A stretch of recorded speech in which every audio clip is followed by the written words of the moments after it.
Welcome to the Aceman, everybody. It's time to go behind the funny. This is Scott Higgins. And this is Ace Aceto. And thank you for joining us. Thank you for downloading us. Thank you for subscribing. We appreciate it so very much. And if you have a moment, please give us that 5-star written review wherever you download your podcast. It's a great way to help the podcast. If you want to help us out another way, tell a friend. We all learn about podcasts from our friends' recommendations, and that's a way you can help us out by recommending us to a friend. And the last way, if you really enjoy the show, is to go to our Patreon page and become a patron. And that is at www.patreon.com/behindthefunny. And what that will get you, it's one simple giving level, $5 a month. That will get you a t-shirt or a mug, some sort of merchandise, as well as unlocking bonus content that only our patrons can access. Thank you so much for supporting us. If you want to reach out, you got a question for us, you got a comment, anything, please send us an email at behindthefunnypod@gmail.com. And now, enjoy the show.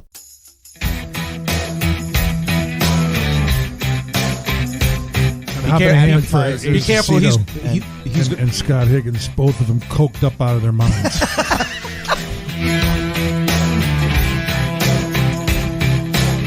Listen to you. He's down in the basement. Yeah. Oh, I love that. I think we should call this the Acement. The Acement, yes. Yeah, what do you think there, huh? I like that. The Acement Studios. Excuse me, I'm drinking beer. Hold on a second. We usually drink bourbon on our end. Yeah, when we right. do the podcast, so That's all right. feel free to enjoy yourself. Yeah, exactly. You shoot an 8-ball if you want. We don't care, as long as it's good stories.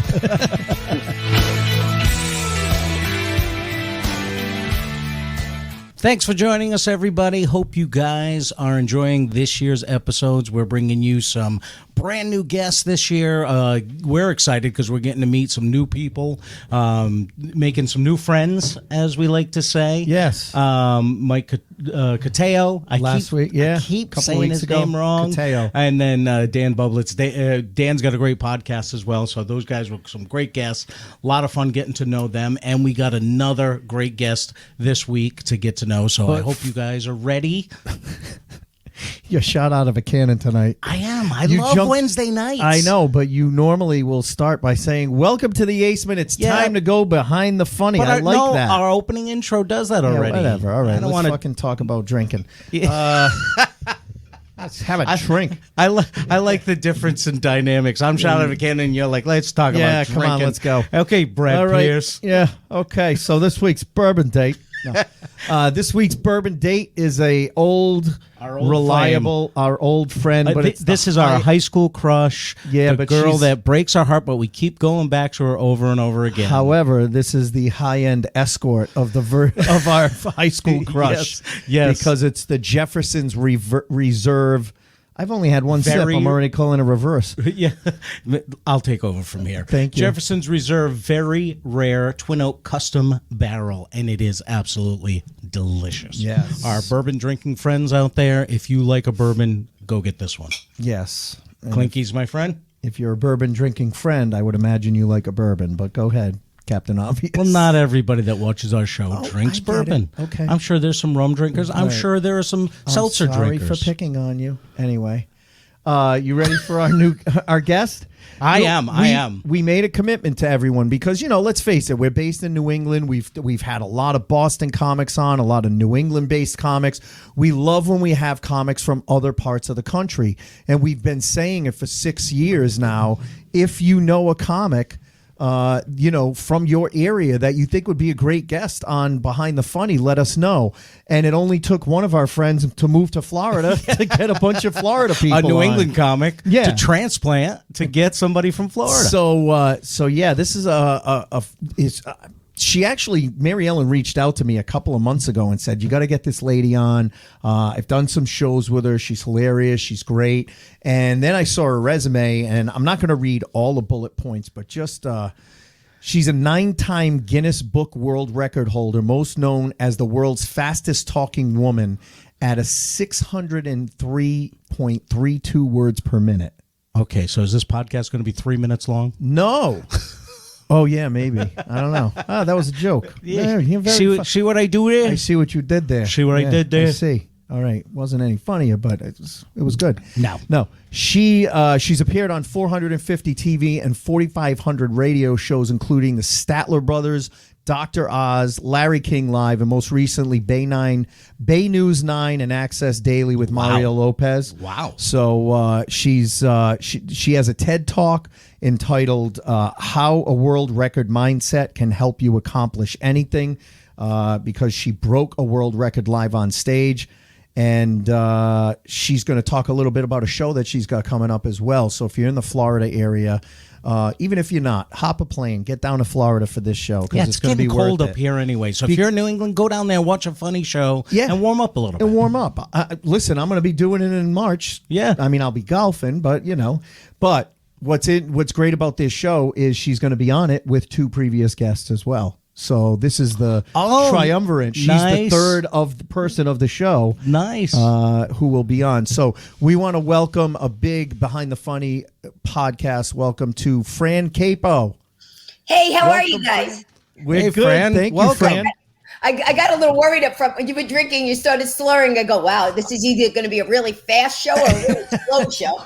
Yeah. Well, believe it or not, I only had 1 sip. I don't know where the hell that reversed. I think it's just been a long day. I work a day job. We both work day jobs, and I think that might have been what caused it. It was more tiredness. So from somebody had more of a grind today than I did. That's for sure. It's definitely been a grind this week, but no, we really welcome you to the podcast. Where it's so exciting to have you on. We've heard so much about you from our friend Mary Ellen, and She's great. She is. So now, are you in that same area on the West Coast, north of what's Tampa? funny is, I'm a New Yorker, as if you can't tell from my accent. No, really? It's New funny Yorkers because moved tell to people- Florida too? I was going to guess Phoenix. Yeah.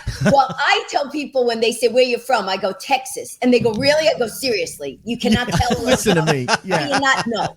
You know? Right. But the thing is, I still book a Knights of Columbus gig in New York. And the guy, I was getting one of the guys on the show, and then he goes, well, where do you live in Florida? And I was telling him, and then he goes, there's this comic, Mary Ellen, who lives probably like 20 minutes from you. I go, get out of here. So I called her up. I said, we should get together. And we did, and we clicked, and then we wound up doing shows. And now the show that you had mentioned, Two Chicks and a Horsetail, with Lou Angel Wolf as being the horsetail. Yes. The horse tail, not what we really think. Someone slipped on a post and called him a horse's ass, but I don't remember who it that was. Mary Ellen. Not that I'm giving her away. No, Mary Ellen would never throw anyone under the bus. Never. So anyway, that's how we wound up becoming friends, and now I'm dragging her all over the place. Mary Ellen, come on, we should go diving with the manatees at 5 a.m. Mary Ellen, we should dress up in Wonderland. And she's going, what are you getting me into? I go, just say yes. Come on.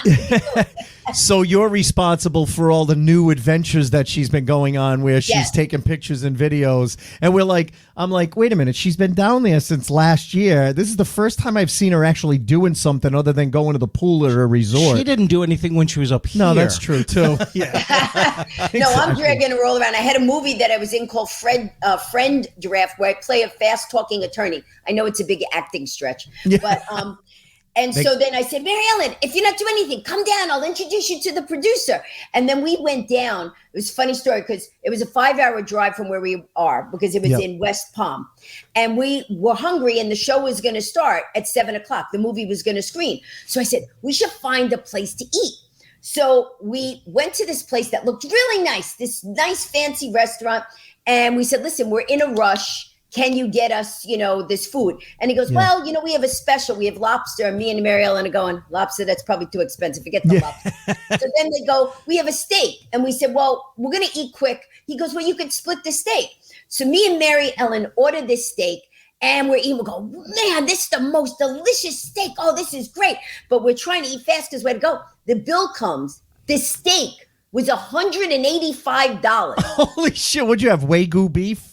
I can't even remember. I wish I remember the name of it. It had a bone, like it was this big. I said, listen, I feel like I'm Fred Flintstone on that Dino truck that falls over the bone here. Yeah. And me and Mary Ellen are going, did you make a mistake? He goes, The guy, heavy accent, you said you wanted the steak, the two people. I said, yeah, but I didn't want $185. I could drive home for that amount of money. Right. And anyway, I can't remember the name of the steak. So then Mary Ellen and I split the bill, and I put it on my credit card, which my husband and I share. And I go, my husband's going to say, that was so sweet of you to treat Mary Ellen. And I'm like, Yes. Exactly. Oh my God. Imagine if you didn't split the steak and you each got your own. Holy shit. Oh my gosh. Forget it. We would have been washing dishes. Forget about seeing the show. Exactly. The hair nets and washing dishes. I'm thinking I Love Lucy will be stomping the grapes. Yeah, exactly. That's what I was just thinking. I'm thinking the price of the steak at some of the better steakhouses around here, and it's less than half of that. Oh yeah, absolutely. Wow, I wish I remembered the name of the to be steak, because that. I had never heard of it. The Wagyu Tomahawk. beef. It was a tomahawk. It's a tomahawk. Oh. That's the cut of the steak, but still. Holy I said Wow. to them, I said, where'd you get this cow? And the thing was, when he gave us the doggy bag to take home, I was really upset because the bone wasn't in there. I go, listen, for that money, I want the bone. Yes. I want to do a DNA on the bone, make sure it was the actual tomahawk. Yeah. I want the family lineage of this cow. Exactly. I want the pedigree. Oh my God. So you said that you were from New York, so we usually go back to the beginning too. So where in New York did you grow up? Well, I was born in Greenwich Village. Okay. But then when I was like 3 years old, we moved to Queens, New York, right in Jamaica, right down the block from Jamaica High School, where I ultimately went to high school. And then I lived there for a long, long time. Then I moved to Howard Beach, John Gotti country. Then right before we moved to Florida, we were in Putnam Valley, which when I moved there, I go, wow, this is the country. And the guy at the post office goes, this isn't the country. I go, there's a poster right there that says Putnam Valley, where the country begins. What are you talking about? So he goes, no, it's not the country. I go, listen, if I have to walk to get milk or eggs, it's the country. Exactly. If I can't, I have to drive. I meant if I have to drive. Like, Drive, I had to yeah. drive like 15, 20. New York, you get out, you go across the street, there's a store. Right. There's 15,000 bodegas everywhere you walk, everywhere you go, right? Yeah. Exactly. Oh my God. I bet you they don't have a tomahawk. Yeah. No, not for $185. You get the deal on theirs. Now, growing up, were you a person that you were just a funny amongst your friends growing up? Where did the funny come in for you? When I was going, like, I always joked around with my friends, but I was one of those, so it was like a dichotomy, because I was one of those students that was on Dean's list, and get this, I actually never missed a day of school, not one day in my entire school career. Really? From kindergarten, well, actually from first grade up until the end of college, because I had the mumps or whatever it was in kindergarten. But I remember I would joke with people afterwards. And I actually remember in middle school, some girl coming over that I didn't even know, sitting down at my table and going, I heard you're funny, make me laugh. And I'm like, what are you talking about? I'm not even getting paid. I'm not making you laugh. I said, go back to your other friends over there. And I was known in school as Crusher Capo. And the reason was because I had a sister who's 3 years younger than me. She would get into fights with everybody. And then she would say, don't go after me. My big sister will beat you up. So all of a sudden I'd have these boys outside of school coming up to me going, I heard you're going to beat me up. I'm like, who are you? And who's telling you this? Exactly. I felt like beating my sister up. I'm like, listen, stop telling people that I'm going to beat you up. So then I got the thing of being Crusher Capo, because like some of the times the boys actually thought I was, and they would actually start to punch. And my dad was a Golden Glove boxer. So my dad thought we had to punch. So, and so I was like, first of all, I'm 2 years older than them. They want to mess with me. Okay. I think just the weight alone. So I would do, and then then that's where I got the name Crusher Capo. They back down. That sounds like a boxing name. Yeah, it definitely and fighting does. out of this corner, Crusher Capo. and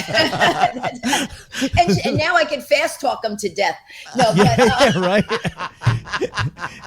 You can punch them and fast talk them, and they won't even know what happened. What about this? What about this? Come on, are you going to say something? What about this? No. Yeah. Muhammad Ali's got nothing on you. They're on the ground. They go, what happened? Yeah, right. My ears are bleeding and my face is bleeding. And I don't think she landed a shot. Yeah. But to get to your question about the stand-up, the way that it happened was I was in college and I was in accounting and philosophy major. Both which I hilarious majors. Yeah. Right. Hilarious. I would say it's like 1 + 1 is 2. Why? Yeah. Or is it? That's a Yeah. good line. That I is like that good. line. So anyway, so I was in my I was in my junior year with this accounting, and I won when I was in high school. I won an accounting award in the city, so whatever. I went to represent the school and I won some award. So they figured accounting, and I was like, man, this is just so freaking boring. I cannot do this. So I started hearing George Carlin albums, see? The Yes. Out of Yeah. Sight albums, Oh, yeah. and then Joan Rivers and stuff. And I went, that's kind of fun. So I really enjoyed like listening to them. And I went, one day, well, okay, everything what happens with me is I get what I call a click factor. Something happens and all of a sudden, like for example, when I was in high school, it was I always went to bed late, so I already had comic hours. It was like 2:00 in the morning, and I saw Bob Hope in a movie, and he was fencing, but like really ridiculous fencing. The next day, I went to the school and I said, I want to join the fencing club, all because Bob Hope was fencing in this movie. Wow. So that's the way I'm like, I go, oh, I can do fencing. I mean, everything in my life is, if they could do it, I can. Let me try it. Yeah. Yeah, exactly. So now in my junior year, my mother thinks I'm going to graduate with accounting and philosophy major. And my mother was really cool because she always said nothing's impossible. And my dad always taught me to find the humor in life. So I go to my mother, I go, hey, Mom, how would you feel if I decided I wanted to do stand-up comedy? She goes, well, I mean, if that's what's going to make you happy, but do they teach that in this college? I go, no, they don't teach it. I'll still go for the accounting so that I could go for my law degree, because that's originally what I thought I wanted to do. So my mother was very religious, and so I decided I would pray to God. And if he gave me a sign, then that would tell me that I should become a stand-up comic. So what happens is I say, okay, God, give me a sign if this is what I should do. This is my junior year of school. I switch majors to what did I switch it to? It was like a media studies, like camera work and stuff like that, behind the scenes stuff. Because I figured if I'm ever going to be in a movie, I should know what the shots are, 3-angle, close up, all that type of stuff, right? So what happens is so now I'm waiting for this sign for God. And I go to an auto show, and there was a thing like sign your signature and it'll read your future. Yeah. So I signed my signature and I put it in the machine, and it pops out and says, you have a great sense of humor. Use it to make money. Wow. And so then I was like, that's just a stupid machine. Next, I'm online with my friends at Great Adventures, and I'm talking to my friends, joking around, and a guy behind me taps me on the shoulder and says, I'm really sorry. I overheard your conversation. I just think you're really funny. I think you should go on stage. And I go, that's just some guy and a line at the thing. Meanwhile, God's going, how many bricks do I have to throw at this? Yes. Right. Yeah, right. Yeah. Do I need to have one of those skywriters go by and Fran, exactly, get in a stand-up? So then I took one acting class, and this kid in the acting class, it wasn't an acting class. It was an English class. And I don't know what you were assigned to read when you were young, but we had to read The Zoo Story, Edward Albee's The Zoo Story. I didn't and we had to choose a monologue for this class. I did not know that the scene I chose, the guy was trying to commit suicide. And I'm reading it like a real funny scene. And the teacher goes, I have never heard anyone do that scene like that. And I go, why? What's the problem? Because you do realize the guy's trying to kill himself. I said, well, actually, no, I didn't realize that. The guy was saying a lot of weird shit, so I didn't realize that's what he meant. I thought he was just going crazy. Exactly. I had no clue the guy was trying to kill himself. So this kid in the class goes, listen, I do stand-up at Comic Strip. And he goes, I will give you my act if you go down and audition there. But then I looked at his act, and it was about pot and drinking, and I've never smoked pot in my life. Yeah, I had a drink here and there, but I don't drink or whatever. So I was like, this isn't exactly my act. It's not my voice. Yeah. Right. So now I have the nerve to go, I don't know, God, how come you're not answering me? And You know.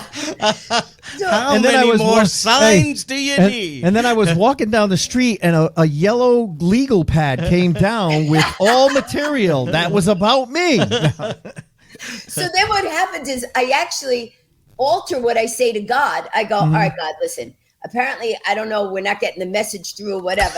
I said, but if you could make it very convenient, I said, then I will know I should do this. You know, so now I'm upping the ante for God. Yeah. So I go into my class at Queens College in this one building, and the entrance I went in was blocked. Usually I just go through that entrance, and it said go around the side entrance. I go around the side entrance that I had never gone in before, and right on the billboard it says stand-up comedy auditions today. Oh my God. The winner will perform at Creighton and Gray's. Queens College was 20 miles from my house. Creighton and Gray's was 2 blocks from my house. Wow. So I went, wow, that's a sign. And now I guess they made it convenient finally. And right? she read that and said, God, still nothing? I know. Still 2 blocks? nothing. Come on. What's the matter? What's the matter for you? So now I read the paper and I go, well, when are these auditions? And the audition was right at that. It said from 1:30, from whatever, 12:30 to 1:30, and it was 1:25. Oh my so I God. said, oh man, I got to get to my class in 5 minutes. I have 5 minutes. The audition from where the sign was right across the way. And I opened the door. I kid you not, it was a broom closet with one guy sitting in a chair and a mop in the back. And I go, is this the auditions? He goes, yeah, I couldn't find another place to audition people. I said, okay, in a broom closet. Okay. Yeah. To be honest, I don't even remember what I said to him, because I had 5 minutes, no time to prepare anything. So I said whatever I said. He goes, listen, just letting you know the winner's going to be announced, next week, and then we'll let you know. I said, okay, I'm late to class, and I go. So now that was on a Thursday. Friday, I don't hear anything. Obviously, Saturday, Sunday, no school. Monday, I go, well, I guess I didn't get it. So I go back to that bulletin board, closet? and it says, Fran Capo, contact me. And so I call the number. And I said, he goes, you ran out. You didn't give me your phone number. You didn't give me anything. Oh. And so then I wind up auditioning. So now I wind up getting the gig. Yep. And this was now on a Tuesday. I said, well, when's the gig? He goes, Friday. I go, 4 days? He goes, well, you only have to do 5 minutes. I said, okay.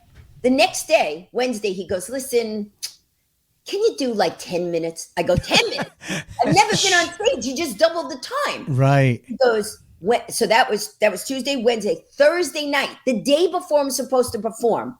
He goes, we really need you to do like 25 minutes, a half hour. Oh, I said, my God. The first time on stage, I said, all right. He goes, the other comics are doing it. Later, I found out the other comics have been doing it for 2 years. This was my first time ever on stage. So now I'm sweating right now. I know. I'm sitting here going, I'm sweating. Right? So now I call up every one of my friends. What's the funniest story I ever told you? And I'm taking notes. Yeah. There's no way I can memorize it, even though they're my stories. Right. So I took a teddy bear up on stage with notes on the back of the teddy bear.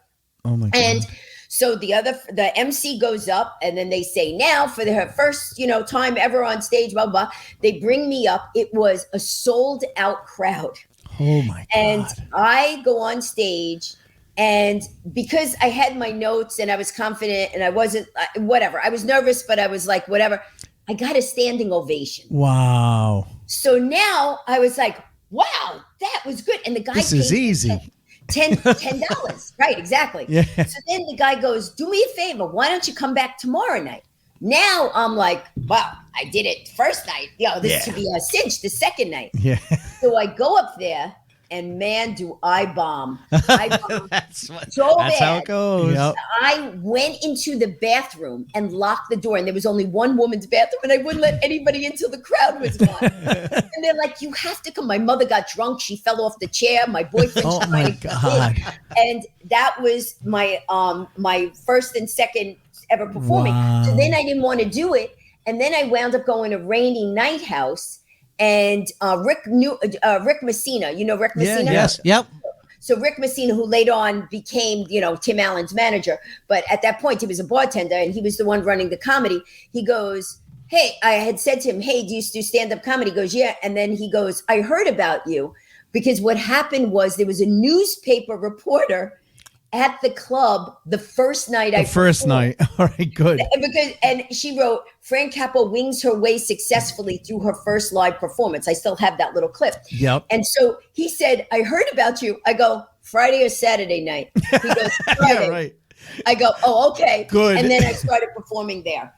Wow. You would think that being given 25 minutes the first time, you would have learned how to talk slow instead of going for the fast. Going for the fast thing. I wasn't the world's fastest talker then. Yeah. Yeah, but you're from New York. You were a fast talker, That's I'm true. sure. That's true.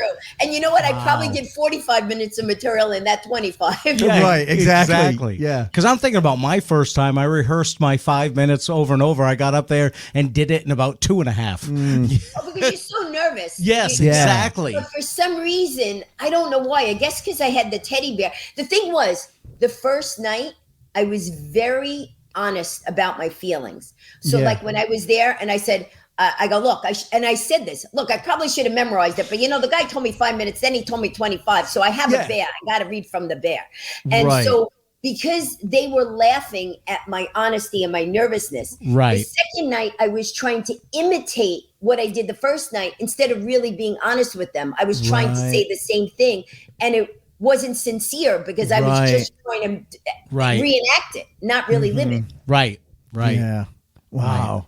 Plus, you were all cocky from the night before going, I got this. I got this. I was. got this. This I is was. so easy. Of This course is you easy. were. We all go I got through a that. freaking standing ovation the very first course time I you paid were. $10. Yeah. Oh, yeah. I know. That's when the comedy gods remind you of who you Yeah, are. exactly. When you got that cockiness about you, like, I got this. Yeah. And then Yep. they come in and give you that bomb to remind you that, I'm still shit. Okay, that's right. Yeah. Exactly. I'm still new Bring at you this. back down. Now, what year was that, Fran? It was 1981 is when I started doing All right. stand-up. Wow. And so that was like just as the comedy boom was starting to go up, right? Right. And then especially in New because- York.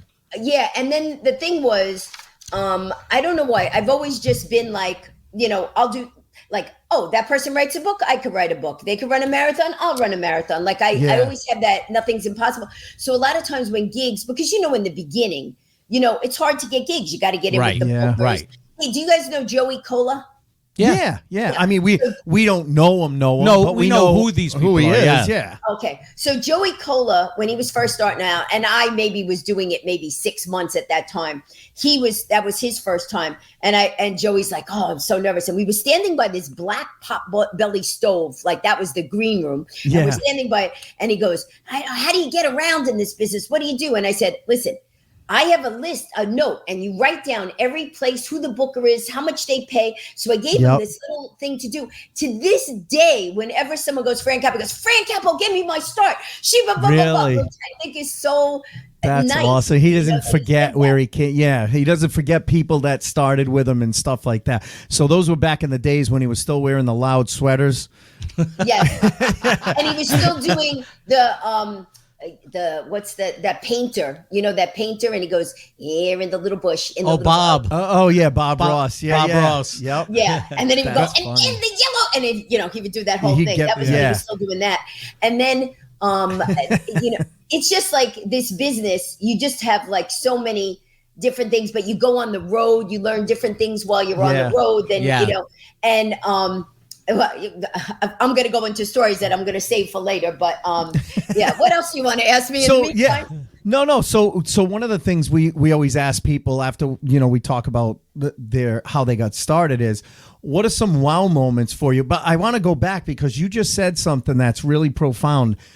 You didn't even know that it was profound, did you? No, but you said you learned something from all the different things that you do. So like you said, you learn certain things by going on the road. We've got friends that have done cruise ships, and they're like, you learn different things by doing cruise ships, different things by going on the road. So by being a well-rounded comic, you only make yourself better because you can handle any situation. Because we've heard, I haven't done cruise ships yet, but I've been on cruises, and I see how it's a different muscle that you have to totally exercise. different. Right. Yeah. And it's not for me. Yeah, I don't like cruises. I've done them. I don't enjoy doing cruises, partially because I have a thing of like I always like to explore and go places. And when I'm on a ship, even we have a boat, and even on the boat, I'm like, I just feel trapped. I need to be able to get off. I need to be able to go somewhere. But you're right, because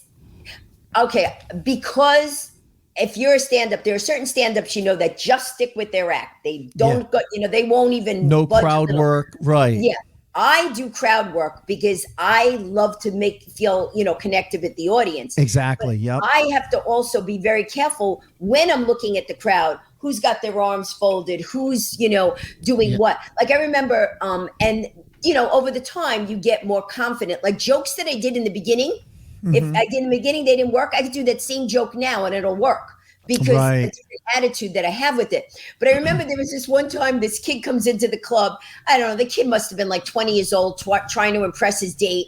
And, he's got the leather jacket and he's got his arm, around the girl and he's got his cell phone. He's looking at, and I go, and so I'm on stage and I have no problem telling people anything. So I'm like, I said, you need to put the phone away. And he goes, no, I keep my phone out, blah, blah, blah. I'm like, So the phone rings and I go, give me that phone. And he goes, what? I go, give me that phone. And I get off the stage and I answer it. And she goes, hi, is Johnny there?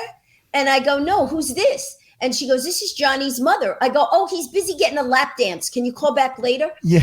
And he goes, why'd you say that to my mother? I go, don't ever use a phone in my I told you to put the phone away. If you put the phone away, it wouldn't happen. Back. Oh my God. And then I told her again, I go, well, it's gotten much worse right now.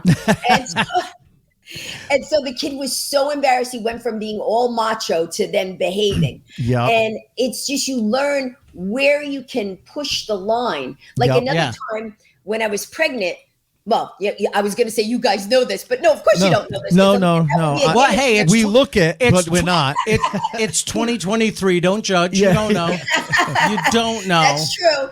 And you are hiding behind a desk. That's right. That's right. Thank you. Don't be quick to judge. Yeah. So when I was pregnant, but I was only like, 3 months pregnant. So you're at that phase where you could be fat or you could be pregnant. And people don't know. Yeah, so, that's when you don't say when anything you avoid, to the lady. Yeah, you avoid saying something. That is a smart man move. Yes. You say nothing. Yeah. So what happened was I didn't have bits yet on me being pregnant. So I decided I just wouldn't say anything. Right. Yeah. So I'm on stage and I always wear, and I still to this day wear this butterfly belt, and it's just held together like by a little loop. Yep. And there's a guy sitting up front with this, how they have the tables in comedy clubs really close to the stage. Yep. Bald guy. I went to say a joke, and I guess I inhaled. The belt popped off, and the metal hit the bald guy. Seriously? Oh my God, that's awesome.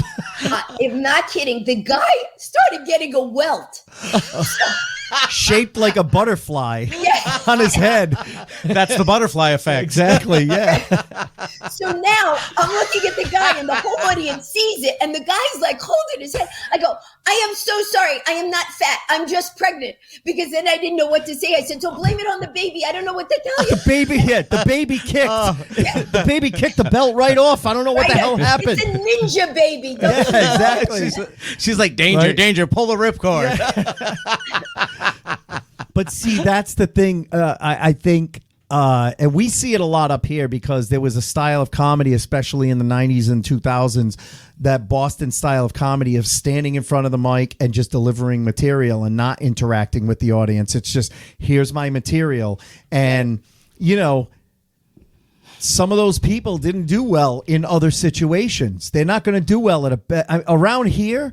And Scott has said it before, for some reason in Rhode Island, not as much anymore, but they used to hire comics for bachelor parties, for stag parties. Oh my God. In Rhode Island, it was a thing in Rhode Island. Before they would go out to the strip clubs, they'd have their dinner, they'd have a comedy show, and then they'd go out and go to the strip clubs. And I'll tell you, that made me a better comic because they didn't want to hear my material. You know what they wanted to hear?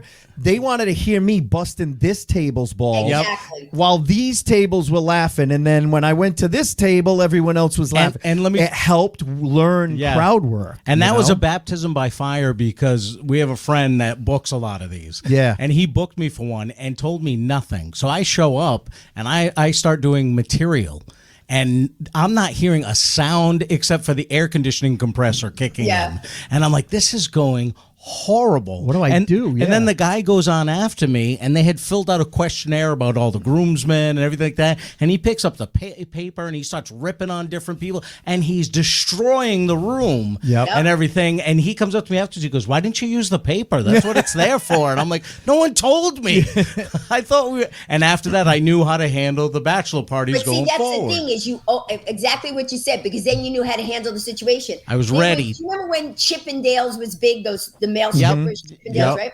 So Yeah, we they- used to work for them. Yeah. Oh, did you really? Yeah, both Yeah, of long us. time Before ago. we got pregnant. Long time ago. And you're still pregnant now? That's amazing. Yes, Yeah. Been carrying for 40 years. We have the gestation period of an elephant. Yeah, exactly. So the Chippendales was the big name ones, but they would have male strip. So this one place in Queens on Bell Boulevard used to have male strip club, and all the women obviously would come out to the show. Yeah. And then they wanted a female comic to, warm up the crowd. And I said, they do not want to see a female comic on a male strip night. And they said, no, trust us. We need someone. So I was like, all right, fine. So I went there and I said, I can't do my material because they're not going to care. They're not going to have a crap about my material. They're going to want to hear, this. So I remember saying to the ladies, this is what you have to do. If you like the guys, you could stick dollar bills in there, but please do me a favor. Don't go pulling over there and thinking you're going to get change. And, so I would say things joking with them about the show. About the show. I only had to do 10 minutes up front or whatever. Yeah. I wound up doing that gig for a year. I was like, oh man. But those are the toughest ones. I've talked about it before. One of my first paid gigs. In fact, one of our friends just brought it up and said that they were having a flashback about it. In Rhode Island, there was this place, Mickey's, and it was Adam and Eve strip comedy night. Up in Cumberland. Rhode Island. Yes. Yep. And what they would do is they would have a comic go up, do 10 minutes. The female stripper would go on. Then another comic would go up, do another 10 minutes, and then the male stripper would go on. So it was like a date night thing. Couples went.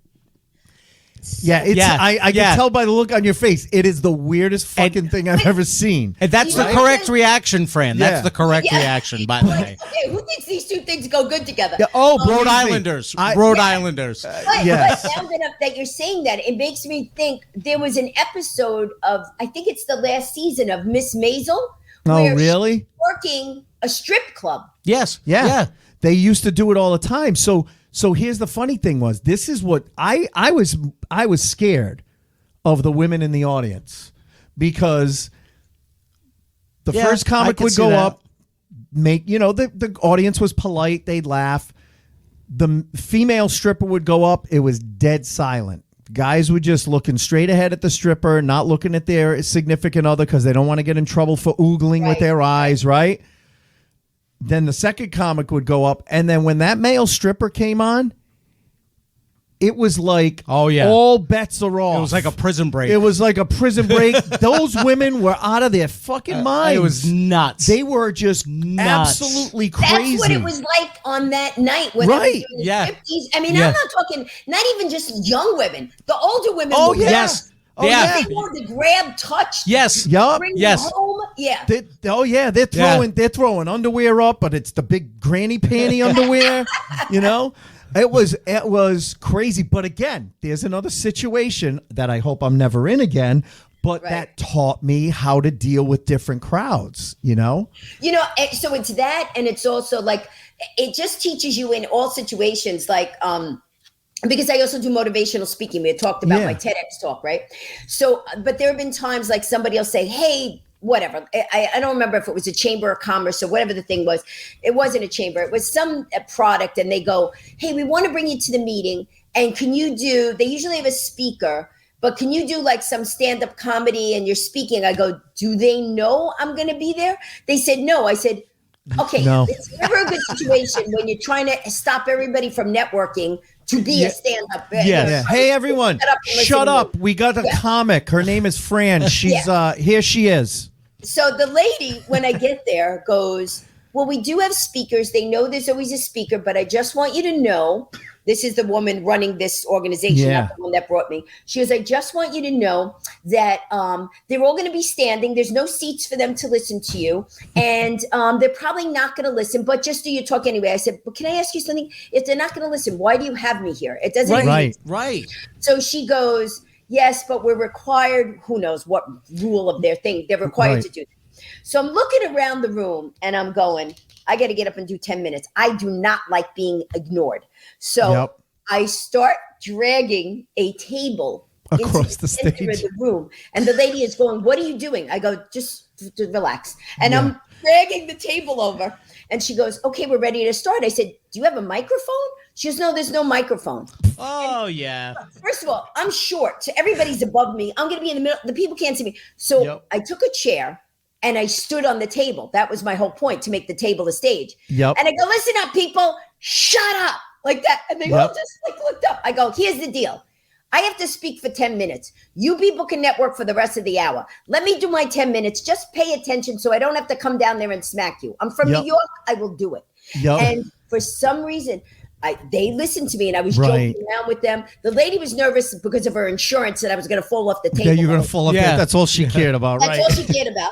But she said, you're the only speaker who ever got anyone to listen. I go, listen, you're not going to have speakers who are going to start standing on tables anymore. You probably should stop this speaking thing or get a microphone and have people sit down. Do it right. So it's funny. We're both laughing as you're saying these things, because in season 2 of this podcast, we had a panel of comics on, and we tried to come up with a list of the top 10 things where, as a comic, if you walk into any of one of these situations or more, you know it's going to be a bad gig. And we couldn't even narrow it down to 10. We had 12, and I'll be honest, we've probably added about 3 more categories since that show. And I think you've hit about half of them tonight so far in your stories. The audience doesn't know that there's a comic. Yep. There's no sound no system. Stage, no sound, no light. You're doing it during a networking event. Like there's so many different things that people could go wrong. People think that you could just inject comedy like an acoustic guitar act where you're the background music. That's what I say that you're so right, because that's what I say to people. Music is a passive thing. Granted, you could sit and you could sing with the song or whatever. I said, but if someone doesn't get the setup of your joke, it's going nowhere. Yeah, exactly. And so you have to have people, a listening audience. I'll tell you another one. Well, all right, I'm going to tell this story. So I was doing a gig with Ray Romano, right? And this is obviously before he was big, right? I do. No, hold on. Oh, Jesus, Fran, it's so good to see you again. I can't wait to work with you again. This is awesome. Tell that story about when we worked together. That was awesome. Absolutely. It's great to see you, Ray. Oh, thank you. I was hoping you were going to tell this story. Okay. Well, your hope came true. So that's the click factor. Like we set it up. It's the click factor. People, we did not set this up. Yeah, no, exactly. That was organic. That was totally organic. So what happens is Ray Romano and I are at a gig, and it's only him and me. And I was going to go on first, and he was going to go on second. And we get there, and it's the World Series. And I say to the owner, the show was supposed to start at like 6:30. And I say to the owner, maybe we should start this show at 7 so people could finish watching the World Series. And we go on. He goes, no, 6:30, you're going to go on. And so me and Ray look at each other. We go, where's the stage? The stage was a little triangle. In a corner under the TV that was playing the World Series. Yep. So I said to the guy, I go, listen, those people are going to be so angry. They're not going to be able to hear us. He goes, don't worry, I'm going to turn off the sound. I go, no, you can't turn off the sound to the World Series. Yeah, keep the picture up. We've talked about this is one of the situations we came up with. You literally are telling the exact story I lived in 2004 during the Red Sox-Yankees World Series, the first time they played each other. In New England. Well, it wasn't the World Series. It was the American League Championship Series. When Red Sox came back from being down 3 games to win against the Yankees, we were at a sports bar in Rhode Island that was all Red Sox fans. And they're like, oh, we'll just mute the TVs and you guys can go on under the row of TVs. Under the row. Exactly. We're like, no. Wait till the game's over. But it might not get over till like 9:30. We That's don't care. fine. We'll stay. We'll stay. I mean, first of all, why did you book comedy on the night of the goddamn World Series? And you're a sports bar. Yeah, and you're a sports bar. Well, that's the same thing. So the guy insisted that we go on during the game. Yep. So now I'm on stage. I decided, I go, well, you know what? So, every time something was going on, everybody's cheering. Right. So I said, you know what? Listen, I don't want to be on the stage. I know you guys want to watch the game instead. I said, so I'm going to sit with you. So I sat in the audience and I'm going, wow, look at this great game. And I'm doing commentary. And the guy comes over, he goes, what are you doing? I go, I'm working with the audience because there's no way I could do that. Yeah. I'm making the audience laugh while letting them watch the game. It's a win-win. Because there was no other thing to do. And Ray turned to me and he goes, and you could say this better than me. He goes, my wife wants me to give up comedy. This may be the time. Oh, that's awesome. That's a great story. Oh, my wife. My wife wants me to give up comedy. This might be the night. Yeah, exactly. And I was like, don't let this guy get to you. Blah, blah, blah. But anyway, that was the Oh, my God. It's so funny because, listen, we're telling all the, the bad stories. Obviously, a lot of good things. But those are the funny ones. Yeah, those are the funny ones. And that's what I say to people. They always say, oh, sometimes comedy is mean. I go, whoever laughs at a good date, whoever laughs at something funny, you don't laugh at the funny, you don't laugh at the good stuff because it's good and you're happy. The bad stuff is what makes you laugh. And comics are inherently, we get satisfaction. Like we've talked about it. The reason why we asked this question is because we love hearing that other people have gone through the same pain and shit that we have. I mean, our good friend Mary Ellen, I've told this, I don't know, I've told you this story. I don't know if I've ever said it on the podcast. Mary Ellen and I have known each other for years. One year we went Christmas shopping together. Okay. We're in the mall. I have a Dunkin' Donuts coffee in my hand. We're going up the escalator.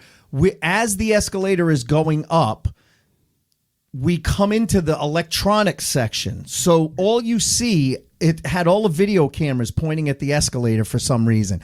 And so you see the video cameras and all the TVs behind them. And it's a shot of the escalator. Well, we come off the escalator and I don't know what happened. I've never tripped on an escalator before. Oh, no. But I tripped and Mary Ellen was in front of me. So she didn't see me trip. She saw me on the TVs in front of her just literally go out of frame. I fell on the floor, spilled my coffee all over, right? I'm laying there. I'm embarrassed. I think, I feel like a kid, like I'm going to get in trouble by the store manager for having coffee in the store. I'm laying there. The coffee's all over the place. My side hurts, but I look at her and she goes, oh my God, are you okay? And I go, yeah, I'm okay. Spill in aisle 2. And as soon as she knew I was okay, she lost her shit. She started, and I know her laugh. Yeah, I know her laugh. I can't believe it. Then she's asking the store manager, hey, do you have that on film? Was that recording? Because she wanted the damn recording. Because as comics, we revel in our friends' pain. Nothing makes us happier than watching one of our friends on a show bomb. Right? Also, Bill Burr said at one time, he goes, I never learned anything on a show where I crushed. No. He goes, I only learn, really learn on shows I didn't do well on because I have to figure out how to make that work. Right. What went wrong? How do I fix it? How do I do better? He goes, if the show is perfect from end to end, you're not learning anything. Every joke crushed, everything's perfect. What do I learn from that? He goes, it was fun, but I don't learn anything. I'd rather not learn. No. I know. When he said that, I was like, I'm happy not learning. Yeah, I'm fine. I'm fine with that. I'm okay with that. But, I think also, like, I remember this thing, and this was just like a bizarre thing that happened. A lot of times, you do these gigs on the road, and the hotel, they put you up in not even a Motel 6. It's like a Motel 2 yeah. You just don't even. So I was in the hotel, and I'm, you got to get ready for the show. So they had, the only mirror was like this one long mirror. And in the room, if they didn't even have it in the bathroom, which didn't make sense. So I'm trying to put on my eye makeup, and out of the corner of my eye, I see this roach crawling up the ceiling. So I didn't expect it. So I scream, and I swear to you, the roach went like this and fell on the floor and dropped dead. Oh my God. He killed a roach. I said, I can't believe I killed a roach. I killed it with my voice. I'm like Fay Ray. The only thing worse than a bad hotel is some of the comedy condos. Yeah. When they have the room that they own that they put you up in. I stayed in one where they didn't even have sheetrock on the walls. You just saw the studs of the wall. My God. in the room, and a mattress and box spring on the floor. And the headliner told you to bring your own sheets. Yeah, right? The headliner that brought me to open up for her, she goes, yeah, bring your own sheets, and it's just don't sleep on their bedwear. She goes, I don't think they ever wash the stuff. She goes, it's disgusting. So I brought a sleeping bag and slept on top of it. When you think about it, that's how little they think of comics in the exactly. And we're the ones we're that the reason the entire room is making packed. money. Right. Yes. Yeah. They are literally making money off of us. The whole reason people don't go to a comedy show for the drinks. They don't go to the comedy show for the manager. They don't go to the comedy show for anyone else but us. But we're the ones that are always at the bottom of the list. 250 people in the audience eating, drinking, watching the show. We're sleeping in a room where I could see the studs. And we don't get fed. Oh, yeah. They give us gift cards to the Subway down Across the the street to get something to eat. Yeah. Wow. But they Subway feed the sandwich audience. Yeah, this is like, obviously this is all in the beginning. I remember though, even like when you get like, okay, so obviously I have a New York act, and I got asked to do the Statler Brothers show, right? Yeah. And to be honest, at the point I got asked, I didn't know who the Statler Brothers were. So they call up and they say, hey, real heavy Southern, hey, we want you to do, come down to Tennessee, do the Statler Brothers. And I go, now, just real quick before you get too far, how'd you get connected with that then? They found me because I've always managed to keep myself in the paper doing things that I did, whether I was running clothes at shows. At one point, I got Mayor Koch to declare Comedy Day for New York City. Another time, very cool. I did what? That's very cool. Yeah, so you make yourself.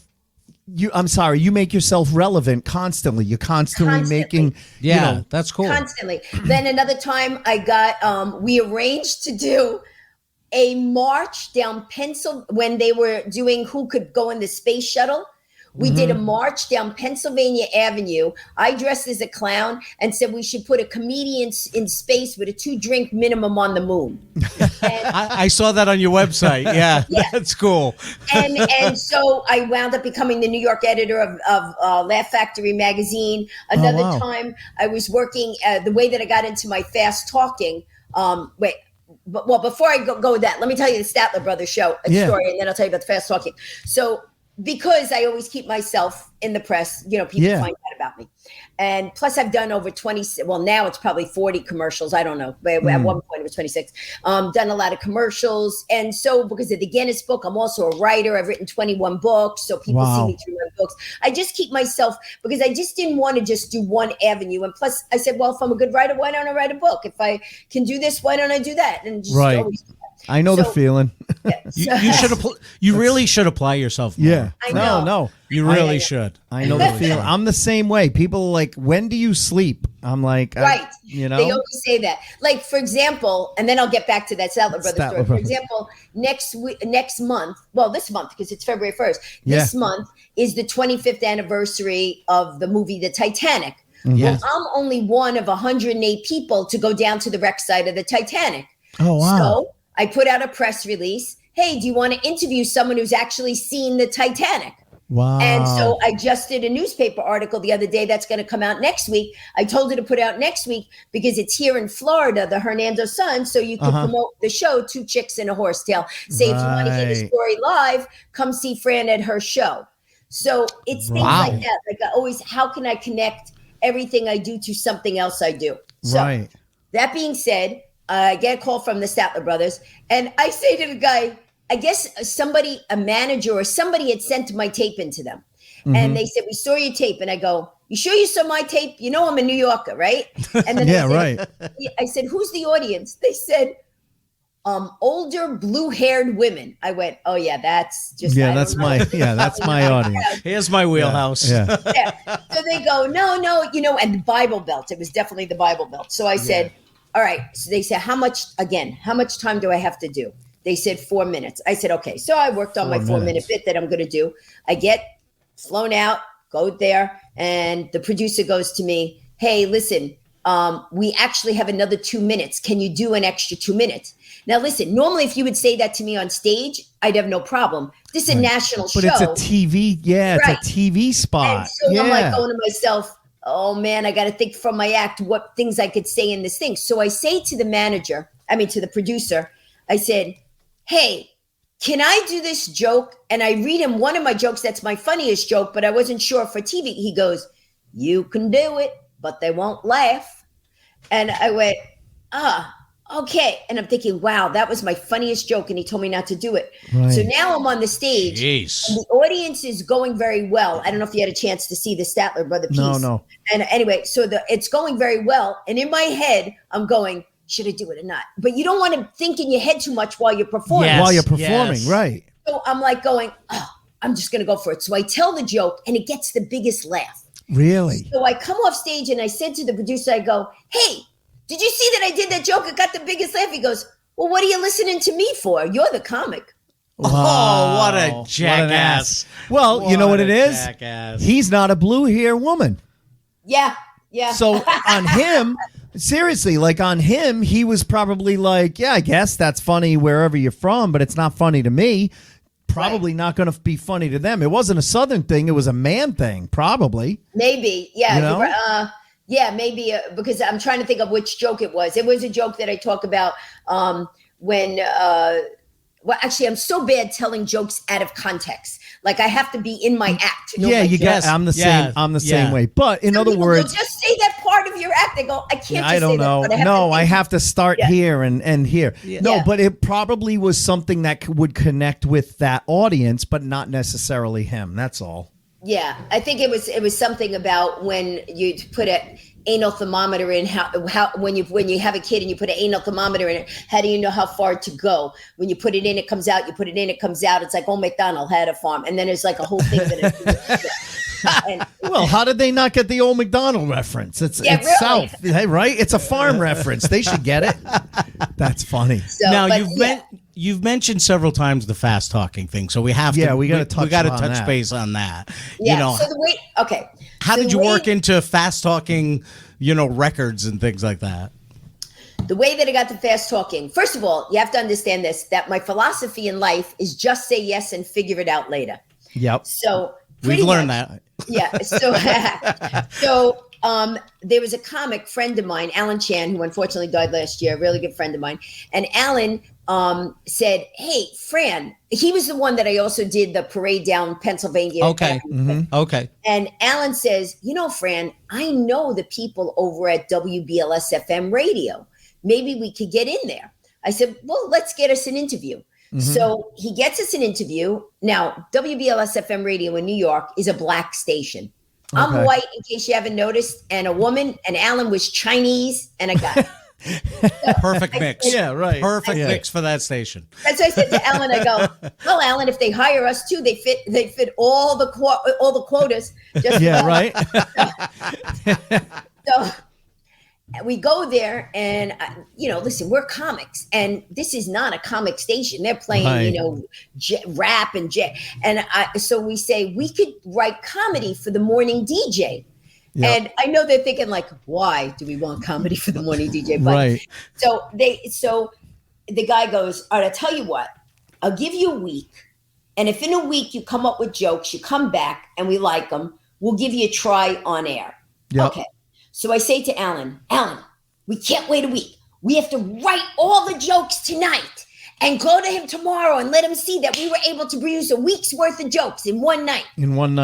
So we do that and we go back and we get hired. So now we're doing these, morning exercises on the subway, the filler stuff that you do on comedy, right? So one day there was a rap record that was, forget it. That's a whole other thing. I'll tell you about the rap record later. Okay.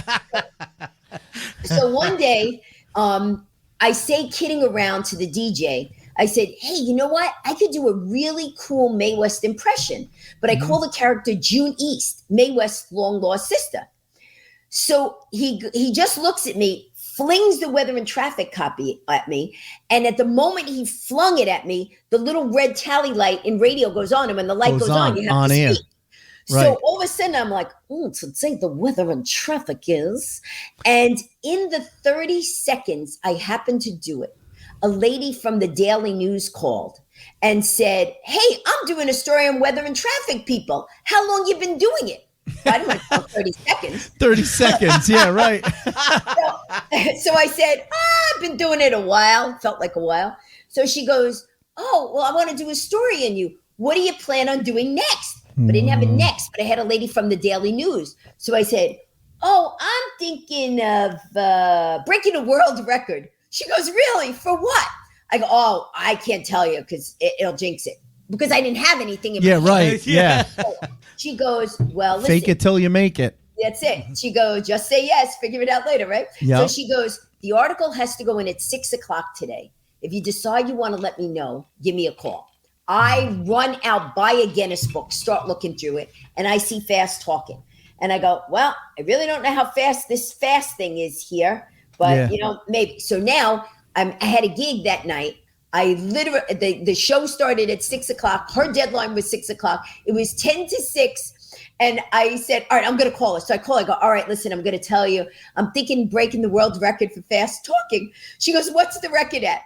So I go, the record is at 552 words a minute. 550 words a minute. She goes, what are you at? I go, 548. Those last two words are a killer.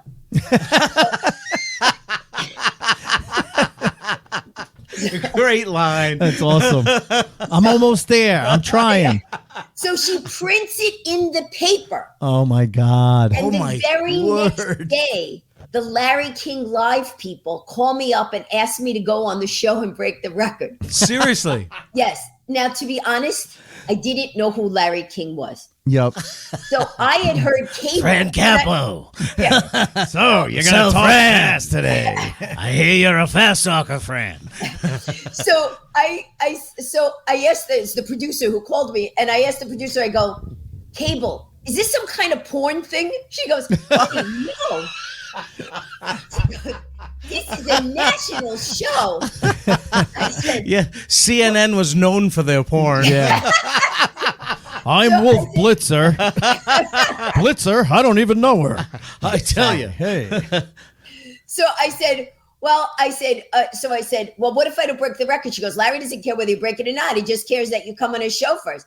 Wow. So I had 4 hours to practice. My dad sat there with a stopwatch. I called up Guinness, said, what do you have to do to break the record? They said something from Shakespeare in the Bible. Me and Shakespeare never got along.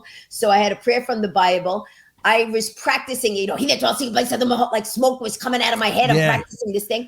I get to the studio, and at that point, I broke the record doing 585 words a minute. And then I re-broke it at the Guinness Museum in Vegas doing 603.32 words a minute, 11 words a second. Holy shit. My head is spinning just from she what just you broke said. it again. I think you just broke it again. That's Holy shit, amazing. That's awesome. Does that record still stand? Yes, it does to this day. Really? Yeah. That's awesome. So Yes, March 5th, 1986 is when I broke that record. And it So still that's- stands. That's so that awesome. guy And from I the- rebroke it June 5th, 1990 at the Guinness Museum in Vegas. Right. So that guy But from then the FedEx. Since then, I now have 9 world records. I broke the fast talking record twice, so that's 2 of the records. Yep. But then I hold other world records. Like, So, and this is not in the order that I broke them. This is just like, I'll just tell you about some of them. Yeah. So one of the books that I wrote is called Adrenaline Adventures, and it's 50 different adventures that you could do in a day or a weekend.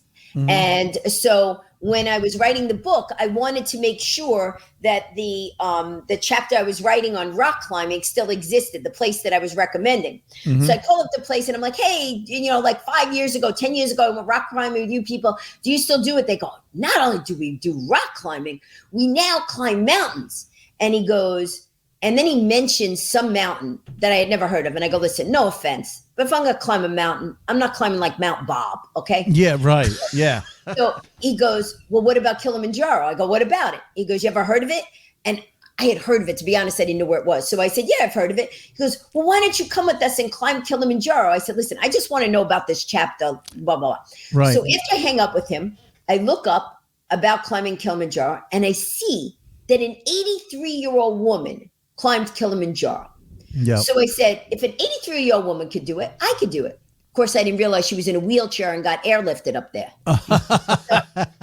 they left So that part now- out. Yeah. Yeah, that minor little detail. Yeah. So Convenient. now I call back the guys. Yeah, we got this guy, Corbett Bishop, that could take people up the mountain.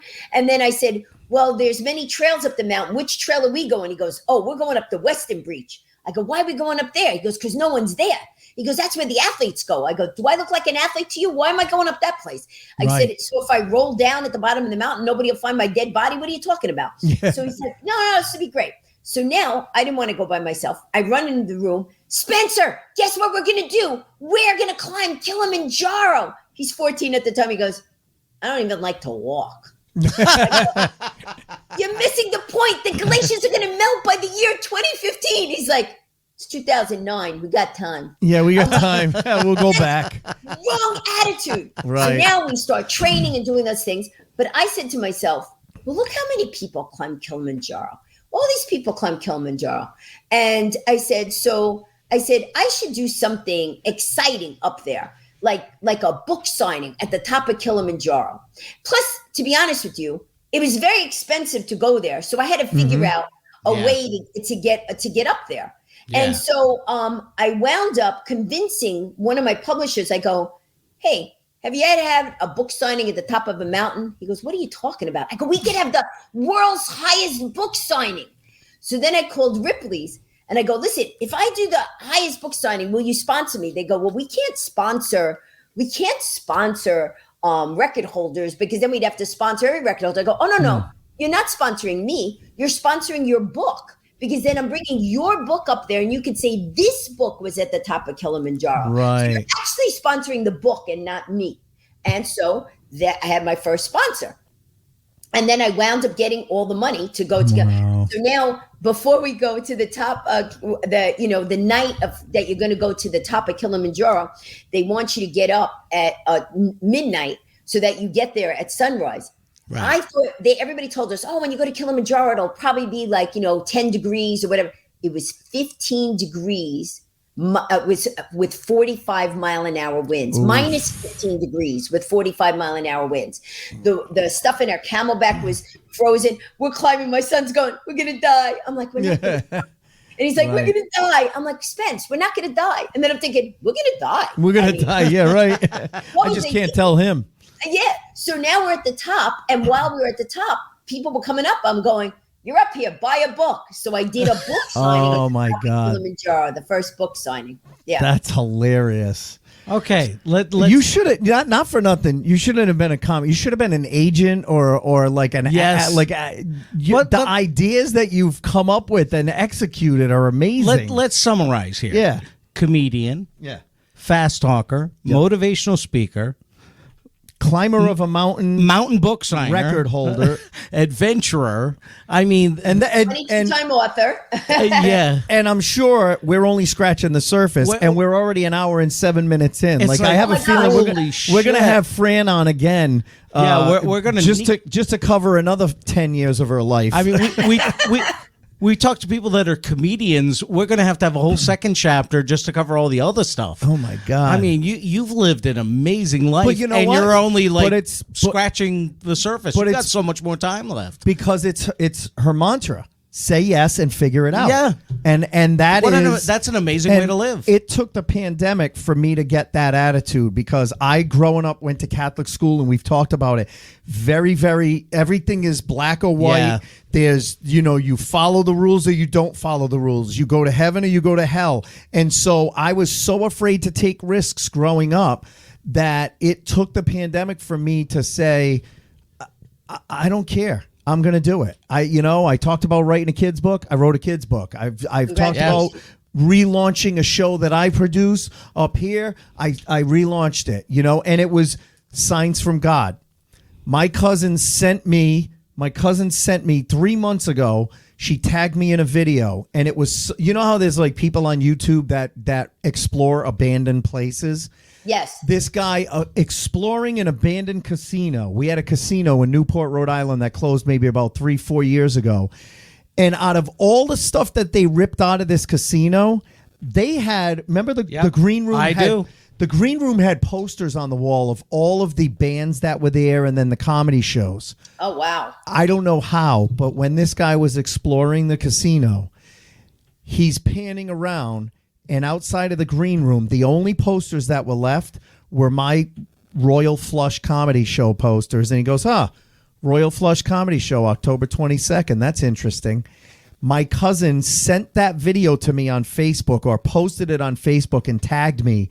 And I was like, holy shit. I was just literally talking to a couple of people about relaunching that show because that's where I used to do it. That's your sign. Yeah. That was the sign. Now I've had 2 of them. They've sold out. Both of them have sold out. Other locations, obviously. But I love that attitude of say yes and then figure it out. And well, because the thing is this. I mean, I'm lucky that my mom always taught me nothing is impossible. Like when I went to the circus when I was little and I saw clowns climbing on each other's shoulder, I came home and I made my sister get on my shoulders. And then my mother, instead of saying, don't do that, said, just watch out for cars. Yeah. And so, so it was that attitude. And I would, every time my mother said, like, there have been times, like, for example, like I would do a comedy show. What's the guy that smashed Gallagher, right? Gallagher, yeah. It was Gallagher's brother that was at this show. Yeah, and Gallagher too. The guy was so conceited. Yeah. Like he was like, they're not here to see you, they're here to see me. And I'm like, well, I know that, blah, blah, blah. No, they're here to see your brother's act that you took over. Exactly. Your brother's like to use. So the thing was, I was a little intimidated. And I called my mother during the break. I go, Ma, I got to go back up there. And I don't think the audience likes me. And she was like, what do you care? You're never going to see these people again. They mean nothing to you in your life. And because she always gave me that, like, okay, so if anybody says anything, I go, you know what? The great thing about what you just told me, your opinion does not matter. Yep. And so and I'm not trying to be mean, but too many times people will tell you, no, you can't do that. Oh, that's hard. And they'll give you all the reasons you can't. You know what? Go step on the side. Let me go do my thing. Right. And you don't tell me what I can and what I can't do. Yep. And so I just have that attitude. Listen, I'm signing up next week. Me and my friend are, we were supposed to do it pre-COVID, but then obviously COVID hit. We're going to Vietnam. We have to trek 12 miles into the jungle. And then we spend 5 days inside the Sun Dong Yong cave, which is the world's biggest cave. So big, a 747 can fit inside of it. Wow. And so we're going to go trek there. So now I have a trainer so that I'm training so that I could get in shape, because they said if you can't get in to make the 12-mile trek, then they don't allow you in the cave. And I don't want to go 12 miles and then be told you got to sit outside. Right. So, but the thing is, yes, I love, see, that's why I like my one woman show. And of course I love doing this 2 chicks and a horsetail again, that people could see. It's in Spring Hill at the Welcome Home Center. But if they go to my website, Fran Capo, CAPO, like head of the mob, francapo.com, they can see all the shows I'm doing. But my show that I love doing the best is my one woman show called Love, Laughter, and Light. And it's because it mixes my stand-up comedy with my like the stories I'm telling you guys. I'll tell those type of stories on stage and then tell a point to telling those stories. Oh, awesome. Whereas in my stand-up, it's more set up, punchline, set up, punchline. Right. And then I also combine my adventures. So it's motivation and stand-up comedy and adventure. So it's all three in that thing. I'm sure that's a cool show. And for our listeners, I'll put a link to her website in our show notes. So if you guys just go to the show notes and you can click right on her link from there. And now we always name the episode based on something that came up. And at first I was like, I wanted to do Fran Capo, the click factor, because you talked about that click factor. Yeah. But now I'm like, I think it should be Fran Capo, say yes and then figure it out. That's absolutely. That is well, then if you say it, it's just say yes and figure it out later. Just say yes and figure it out later. Because honestly, I love not that I needed motivation because I already got it from the pandemic, but you're only motivating me more to just continue doing what I'm doing because I needed motivation. Yeah, he needed it. I needed motivation, and I feel motivated after listening to you. Seriously, you just have this. You have this natural energy about you, and the way that you tell stories, and just the way you come across. It's exciting to listen to, and it's genuine. And it's genuine. It's who you are. That's the exciting thing. A lot of people say, "Boy, you're the same off stage as on stage," and obviously outside of what stories I know I'm going to tell or whatever. Right. But I just don't have a filter. And I don't mean that in a bad way, but if something's happening in the audience, like for example, there was one time that there was a really drunk woman in the show and none of the comics would address her. And she kept interrupting the thing and she was getting drunk. And I'm like, how come nobody's saying anything to her? She's ruining the show. So when I went up there, she's like, hey, blah, blah, blah. And I go, excuse me, what's your name? And she tells me a name. I go, where are you from? And she goes, Mount Olive. I go, yeah? Isn't that what Popeye did? And then the whole audience started laughing. She started laughing so much, she fell off her chair and threw up. I go, boy, that's... yeah. That's one way to get a heckler. Make him throw up. Yeah, that shuts him up. Heckler done. Oh, my God. So, all right. So we always end the show with a bad gig story. And I know you told the Ray Romano one, which I love. But there was another one that you listed here, and I want to hear about it. So you did a show with Ellen DeGeneres? Like 4 of them. It's the one with Ellen DeGeneres. Okay. So the one with Ellen DeGeneres, we get booked at the show. 2 female comics and there's 1 male comic. The 1 male comic gets his own room. Us 2 have to share a room. We were very excited because that night, for some reason, our parents were going to come watch or something. We had people in the audience we were excited to do. So we're both getting in the room. We're going to get ready. First thing that happens, we go up to the counter, to check in. You know, when a hotel is so cheap, there's not even a real fish tank behind, but a picture of a fish tank. Yeah.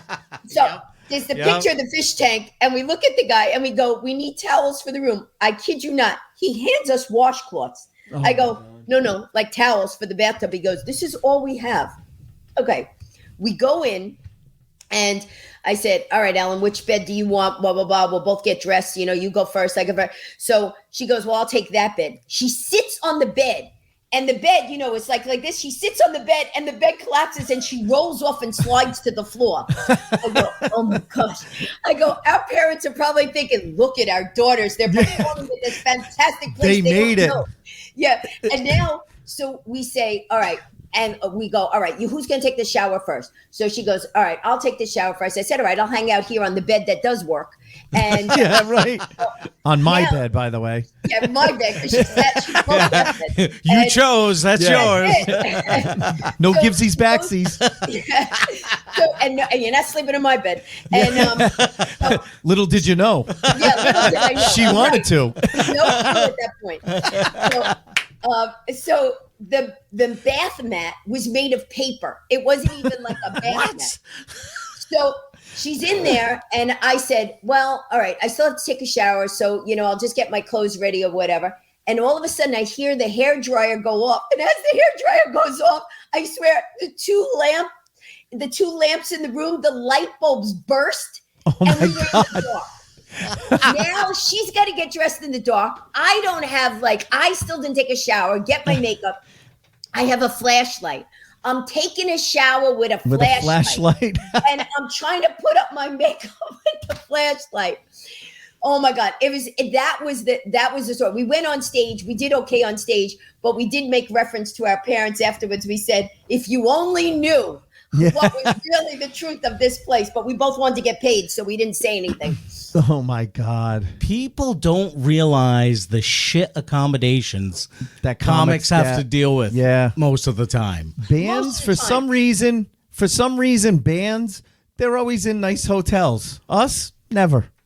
Yeah, and obviously that's when we're doing the road like this. Right. Because when I do TV shows, that's different. Well, I'll tell you this one thing. I know you want to end on the bad note, but I'll tell you this because I get hired as a speaker and for motivational speaking, but I also get hired for corporations to play pranks. Imposter the imposter. Yep. Yeah. So I pretend I'm just a nervous employee, and then I break into the fast talking. They don't know whether to laugh or whatever, and then they realize I'm a prank. Blah blah blah.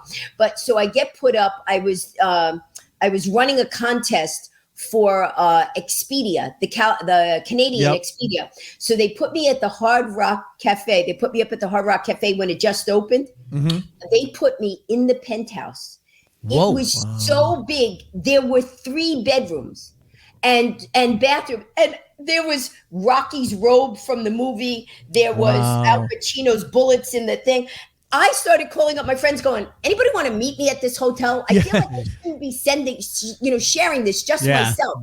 But here I am in Vegas and everybody's home. You know what I mean? That's the time you should have called Ellen and said, hey, Ellen, I got a really sweet bed for you over here. Right. It won't break. Yeah, exactly. I jumped up and down on this one. It won't move. I tested it. It ain't moving. Wow. Anyway, there's so much more that I'm sure we could talk about. Well, listen, I mean, we've had people on multiple times. So we got to have you back. Somehow I have a feeling you could fill another hour easily, especially if you've been doing it since 1981. Like, I've been doing it since 89. I've got stories that Scott hasn't heard. He's been doing it for 20 years.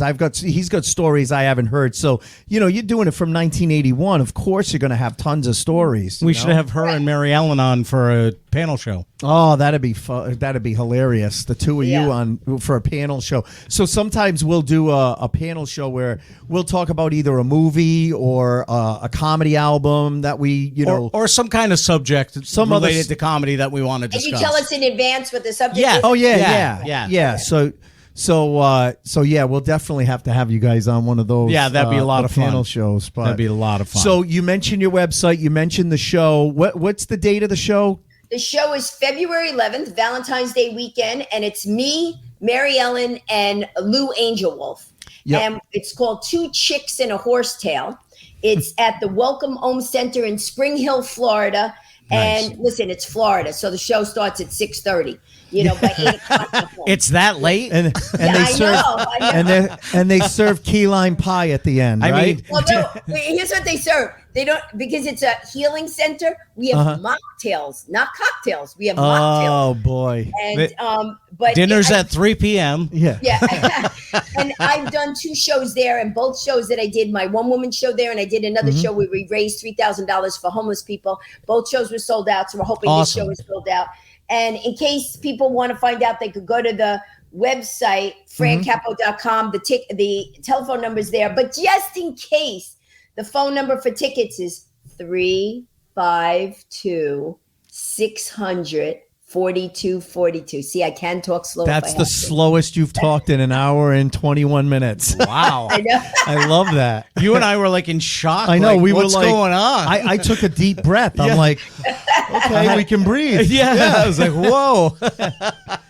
No. But again, if you guys want any information about Fran, the link to her website is in the show notes. Just go on there, click on it, check her out. If you guys are going to be in the Florida area, that's West Coast, north of, right around Tampa, right? It's an hour north of Tampa. Right. Yep. It's right where the mermaids are. You could come see the show. You could go see the mermaids. You could go swim with the manatees. Yeah. But as you can tell from tonight, a must see. Put her on your bucket list. You got to check out one of her shows. And if she's on with our friend Mary Ellen, and we had Lou Angel Wolf on a couple of months ago, I'll tell you, that is a That's show. going to be an amazing show. The three of them, I would pay for a ticket for that show. Oh, absolutely. In a second after having all you guys on. So thank you so much, Fran. This was an absolute pleasure. I was looking forward to this all week long, and it absolutely did not disappoint. And we would definitely, seriously love to have you back. Yes, please. Because I'm sure you've got that would be fun. You just let me know when. Yeah, absolutely. We'll line it up. We definitely will. So listen, have a great night, Fran, and we'll talk to you soon. Yes, be well, Fran. Thank you. Bye. All right, bye-bye. And that was Fran Capo, everybody. I mean, as the whole show was going on, I'm like, all right, what do we do? Fran Capo, Spitfire, Fran Capo. Like I was coming up with all these you gotta go great with, ideas. She said that too many times as kind of her mantra. Her mantra, the way she lives. That's got to be it. Yeah, that's got you. There was never a more clear. Just say yes. Title. And figure it out later. Yeah. There has never been a title more clear than that one. Yeah, absolutely. And man, what an amazing, inspiring life. Though. Honestly, we talked to some great comedians that have had great comedy careers, but all the other stuff she's done, too, is just awesome. I could tell Mary Ellen's going to be like, "Oh my God, I've lost 40 pounds since I got down here because Fran's dragging me all over." Oh God, just trying to keep up with Fran. I wrestled an alligator the other day because Fran wanted to go to the alligator place. I could totally imagine her. Alligator. Yeah.